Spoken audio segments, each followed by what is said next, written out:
Meron akong pangarap na pag sa pamilya ko, pag nagkapamilya ako, kung ano may yung hindi ko nakuha nung bata ako, gusto kong ibigay sa kanila.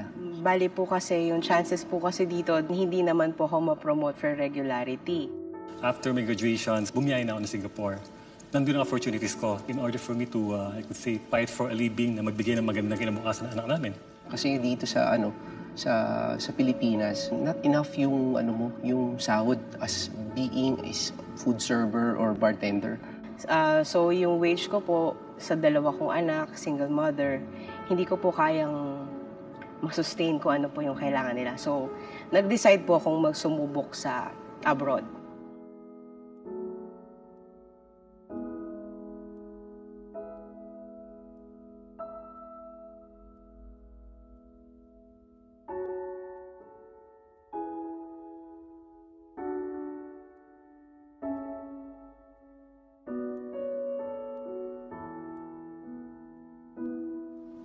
I'm Francis Cher Fernandez. Kian Angela G. Duque po.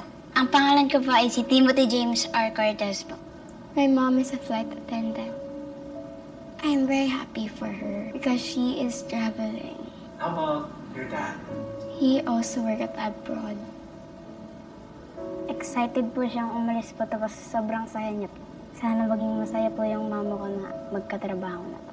May mga pasalubong ka si Papa ko sa'yo. Umuli na po yung Xbox po. Yung mga sapatos po, mamahaling chocolate po, tapos yung mga damit po na galing sa ibang bansa. Diaper and pillows. So, anong pakiramdam mo na having a mom as a flight steward? How did you feel? Very sad because I cannot see my mother every day.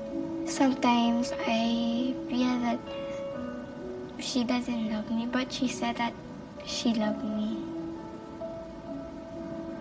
Ano po, malungkot po. Ano yung nakakalungkot nun, Kian?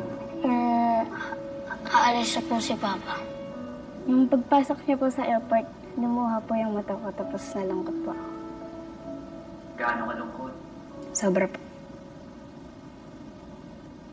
Anong magpapasaya sa'yo? Nag-outing po. Sama-sama po kami. Yung nakarating na po siya sa akin, masaya po ako pag nandito po siya sa Pilipinas. I wish that my dad can find a good work here at Philippines and the same as my mother. Sana po, andito na lang siya para kumpleto po kami.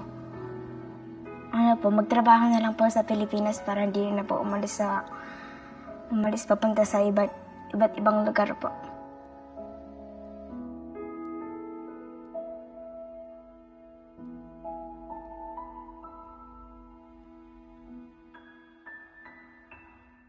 Ayun nga ako, na-surprise din ako yung sinabi niya na sana dito na lang ako. So, sabi ko nga, gustuin ko man, pero wala, di ko pa magawa. Sikip sa dibdib. Na-realize ko na mahal nila ako kasi minsan hindi kami ganun ka-expressive sa salita or minsan kasi pag nasa bahay kami, kulitan lang. Parang kinatok yung puso ko.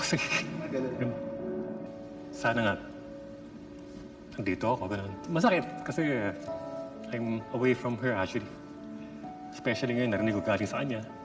Andun na ngayon na-miss ko yung childhood nila eh. Pati ba naman yung adulthood na magbibinata na sila. Hindi kasi enough yung kahit sabihin nating high-tech na ngayon, technology, text, Skype, internet, whatever. Iba pa rin po kasi pag personal mo silang kasama.